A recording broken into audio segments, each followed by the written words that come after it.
What's up, guys? Welcome back to the channel. So I spent the weekend with a buddy of mine. He was a roommate of mine up in DC. He just recently moved here, and we're trying to find him a piece of property down here in Florida, and it hasn't been fun. Let's put it that way. It has not been fun. So he's set on having like a 5-acre piece, maybe an 11-acre. Maybe, he wants to do like farm activities and obviously grow food and, have animals and all that stuff. And he's sort of like, hey, I want to build a house. I'm like, I get it. Like I'm doing that myself. But I couldn't get him out of New York for like a year after everything started going down in 2020, where it was like, dude, you gotta go. Like they're not gonna stop. Like it's just gonna keep getting more insane. And so he was like, I know, Trav, I know. And I was like, dude, you gotta go, man. Like your house price is up. Like now's a great time. You have a 6% state income tax there, so just by leaving there, he got like a major salary increase. He works remotely. He's worked remotely for 10 years, so it's not like he can't just go wherever he wants to go. He still works at the DC org, and he was living out in New York, like outskirts of New York. And I was like, dude, you got to go because this isn't gonna stop. And so what happened is, and like we're both of us, him and I, we're just realizing it this weekend, where we're like, 2020 happens. And it's a wealth cut or transfer. Depends on what side of the play you're on. Immediately. Like March 18th, March 23, around there of 2020, things pretty much bottom as far as like the deflationary part of the asset cycle, like stocks or Bitcoin or silver or I think cars, because I was selling a vehicle or a truck at that time. I won't say they took a hit, but I was like, yeah, I was happy to get, happy to have it sold. Like in April or whatever. And we didn't, I don't know. I mean, now what we saw is we were like, okay, they shut down manufacturing of certain things. They created these supply chain lags. But what we're just now seeing is that there's been this wealth transfer of about 30%. Any way you look at it. So when we look at it like in the real estate thing, as far as Florida real estate, there was a moment where it was really inexpensive and affordable. Not inexpensive and affordable, but it wasn't like it is now. And so, like I was telling him, I was like, dude, if you had been here like maybe 6 months earlier, like when we were bidding on land and stuff, we didn't have the competition that we have now that I'm seeing like right now. Like we're going out and looking at pieces of land, and there are other people out there on every single land deal we go to where they're already walking it. And it's like, man. And then my buddy's like, yo, I want to build a house on it, this and that. I'm like, dude, you need to go talk to a builder and see like what that's really going to take. Because everyone asks me like, when are you going to complete the house? It's like, I don't have a timeline. Like, I'm just going as I go. And it depends on like when the concrete guys can get on schedule, and when the framing, like, when these guys, like, you're working around these different contractors. And what happened after 2020 was, like, I mean, you have like, let's say $5,000 Bitcoin, and then it goes to like $50,000, $60,000. That's a 10x. Same thing with Tesla. You have like $100 Tesla shares. It goes to like $1,200. It's a 10, 12x. You have fuel. It was like down to like negative numbers, like literally negative numbers, and then it immediately, not immediately, but it pumps like after that point in time. Like you shut down production, you shut down demand, and fuel's not $1.80 anymore. Like it's $5 or $4. So it depends on where you're at. And I think like I'm paying like $5.20 for diesel fuel here. So you've got this immediate wealth cut that I described as like this 30% wealth cut or transfer, because if you had bought like Exxon stock, like I bought some Exxon stock when things were going north, like negative on the oil price there, and I bought it for like $34 a share or something. It's like $84 a share now or something. But it was paying like a 12 or 13, 14% dividend at that point, and they had a lot of like pressure on them, like they weren't going to pay their dividend, or they're going to loan or borrow money to pay their dividend. They have a long history of continually paying a quarterly dividend, and that's kind of like part of their brand, if you will. It's like one of the longest running dividend paying stocks. And so at that point in time, everyone's like, wow, they're gonna have to loan to pay the dividend. But they're like, look, we'd rather do that so we don't break our streak, call it 50 years of constantly paying a dividend. People rely on that. Like, you know, that's why people buy into our company. And so there's just like this transfer, and I like nicely dressed it up as there's this 30% wealth transfer from one group of people to another group of people. And, you know, depending on where you are in that trade, you're paying more for stuff. Then the Russia stuff happens, and this is recent, right? Like, this is the last 2 months, and the Russia stuff happens, and it's another 30% wealth cut or transfer, depends on what side of the trade you're on, like, again. And so that brings us to a 60% wealth cut or transfer.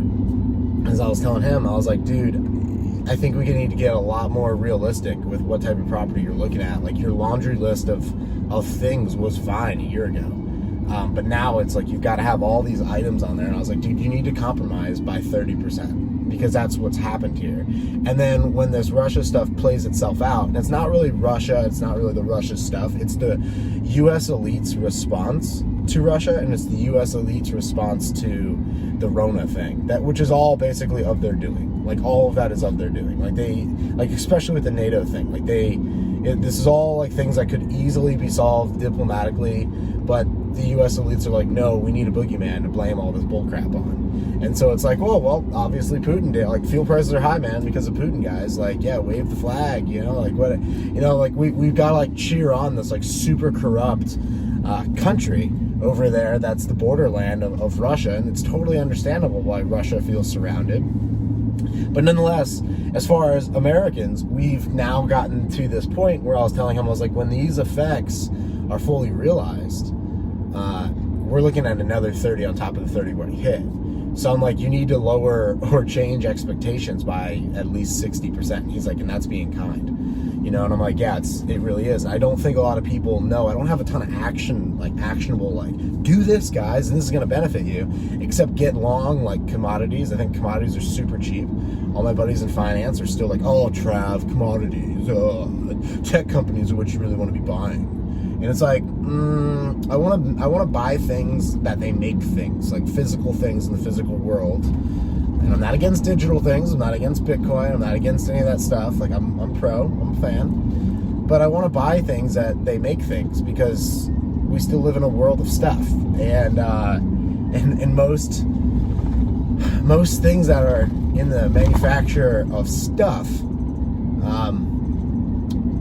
they'll only benefit from currency printing by the U.S. elites. And they'll only benefit from supply chain shocks by the U.S. elites. They'll only benefit through any dumb action of these elites. But I think that the thing to consciously recognize that we maybe don't sit back and really assess. And here and I were talking about, I think it's important to unpack these things and just acknowledge it so that we can adjust what our game plan is from here. Because I'm not saying that there's not incredible opportunities, and there perhaps has never been more abundance of opportunities, and some of the opportunities are just so obvious, just so in your face, that it's like, okay, for example, silver is still 50% off of its all-time high. Maybe it's suppressed, maybe the price is manipulated, but who cares? At the end of the day, the price is almost below the cost of production, and the demand for silver is only rising. And most of it throughout our last 100-year history, we've thrown out into landfills. And so it creates this really interesting supply and demand, not compromise, but it creates this really interesting, kind of squeeze on it, So, there's an option, and then, oil. Oil will probably, I feel like we're seeing, this repeat of 08, where oil pumped in 08, in the summer of 08, if you remember. And then you get your recession and your bad stuff happening in October. And it's kind of leads up to it, right? We're all just throwing $100 bills through our fuel tanks and stuff now. And there's this moment where longer term, 7-10 years out, looking at that period of history, we probably have to make adjustments and change how we used to live to not get completely hosed by what's going on, inflation wise. And you don't really want to be in a spot where you're just constantly throwing cash through your through your fuel system. Basically, you want to be on the opposite side of that, where your dividends or whatever from the oil companies you do own, or whatever it may be, is just increasing. So you're at least on the right side of the play. And I think the takeaway here, what I'm trying to communicate, is there was this 60% wealth hit that happened and started in 2020. And any event from here moving forward will only add to that. But I don't think that we've seen the full effects of that. And so I think it's something to watch for, or think through. Find out, how can you benefit from this? How can you not get like completely hosed or hurt from this? What things can you do that are more intelligent way to manage this, and not just continually go through to the next thing. Like, you kind of know, like that, like everyone's got plebs in their life, and they're just like all about the new thing. Like, I want like one of those bumper stickers or something from my toolbox, where it's like, that certain individual that's just like, oh, well, we're doing the Rona thing, so that's what we're doing now. Oh, nope, we'll support Ukraine thing, we're doing that now. And it's just like, this is so incredibly insane. All of this is just so incredibly insane and so dangerous from like a global supply chain like view, where you're just like, this actually makes sense. Like, it's so pathologically insane that you're like, okay, now I understand. Like you're dealing with absolutely crazy elites who have very unrealistic goals and have lived in a period of history where literally things have just gone up. Like, things have just gotten better for like the last 80 years. And we're probably at that spot where we'll probably go through an adjustment and a dip. My buddy was talking about, he's like, Trav, there's this point like in declines where, you could have a 50%, like you could fall 50%, just production capabilities, like whatever, like as a nation, as a country, you could fall 50%. But there's this point when you fall 50% where other things may not work or function. And so he said, it's almost as though, or it's possible, because he's a data guy, he's an analytics guy, and like that's what he does. Like his work is like going through data on organizations and like pulling pieces and for them and stuff like that. And he's like, there's this point where you could have a 25 or 30% decline, kind of like what we've already seen, but the floor becomes like the remaining 10%. Like, it's a 90% free fall from that point. He's like, you can definitely go down 50%, but if you trigger something like bad or catastrophic or something that is non-recoverable, like whatever it may be. Right now we're seeing it like with the chips. Chips are a great example. Like, you can build an entire car in North America, and the only place that had a larger or longer waiting list for a new car was the Soviet Union. And nobody wants to acknowledge that conversation, be like, where in modern history, 100 years, has a car taken more than a year to produce? And people go, oh, well, Trav, it's because of the last thing and the new thing and the thing. And it's like, yeah, the only place in the last 100 years where a new car has taken more than a year to produce, and I'm grateful that we still have the ability to produce cars, but this is evident that we're losing the ability to produce cars rapidly, is in the Soviet Union. And nobody wants to have that conversation. Everybody would rather have the conversation like, oh, China's bad, Russia's bad, America's great. And it's like, guys, look, you got to look out and be like, yo, China had their problem in the 50s. They had really bad, like, revolutionary type of issues going on in the 50s, lots of death. Like, Mao was not a great guy. Like, it wasn't good. And then, Russia had an issue in 91 when the Soviet Union fell and collapsed. And then they had a currency crisis in 98. And we kind of laugh in the West of like, oh, well, they're getting sanctioned. It's like, it's literally the gayest way to fight a war. It's the gayest thing to do. It's what you do when you don't have a play, when you don't have an option. And there's nowhere in economics where you can show that sanctions work. Sanctions don't work. Case in point, Iran. Sanctions don't work. They only hurt you. They only hurt you. And so we're at this spot where I'm acknowledging or seeing, I'm like, we've had a 60% wealth transfer cut or loss of productivity. However you want to frame that up. There's a positive to look at it. There's definitely a big negative to look at. My buddy's like, dude, that you could free fall from a certain point, like on your way down, because we had that 30% hit, and then the 30% hit that's coming from Russia, and I'm talking like tinfoil, aluminum, nickel, oil, wheat, like all of these type of things are things that we're seeing now. And over here in the West, most people are like, oh, well, whatever, and it's like, it's gonna be hard to find tinfoil a year from now. Like, that's just facts. Like, and tinfoil is really freaking useful for like baking some things. Like, you're just gonna have to adjust and be like, okay, well, I'm gonna stock up on that item. I know that item's gonna rise 30% in cost, and there's no reason why it will stop rising 30% in cost. And so it's interesting because we're kind of at this very mathematically, like at this very interesting spot in the S-curve where you got this bracket, you bracket down, you got this bracket, you got bracket down. And what he was saying, and I was like, dude, we need to like expedite your land thing, because you would think that land would come down in price, or housing, that the interest rates go up, housing would come down in price. It's just here, everywhere we're going, we're competing with cash buyers who are coming from somewhere else, and so therefore they're causing a population increase and spike, and there's only so many available properties for these people. So it's kind of like highest bidder scenario. So it's like, maybe it'll come down, but also there's other things coming. And my buddy's like, I know, dude, I gotta get like my stuff going, I gotta get growing, I gotta get like, he wants to start, like he wants to get the process going, and there's no real purpose for him to delay it anymore, being that we're on that downward trajectory until a catalyst changes that, which is more of a generational thing, I think. You think you need like a different taste in the atmosphere of the nation or the states, where people are like, yeah, this is kind of insane and we're not doing this. But at this point, like, there's no, like, that appetite doesn't exist. And so I think it's interesting. I think it's kind of negative news. Sorry it wasn't more positive. But it's like, maybe you disagree. Like, I want to see what your thoughts are in the comments. But if you look at the cost of things and you measure it in different things besides dollars, like I measure things in time, I measure things in ounces. I do measure some things by Bitcoin, actually. I think Bitcoin's a great report card. It tells you how good the dollar's doing. It's like the opposite of the dollar. And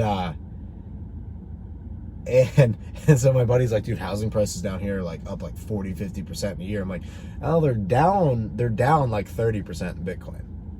And he's like, that's interesting, actually. Like, now that you frame it like that, he's like, that's really interesting. I'm like, all prices are falling in Bitcoin.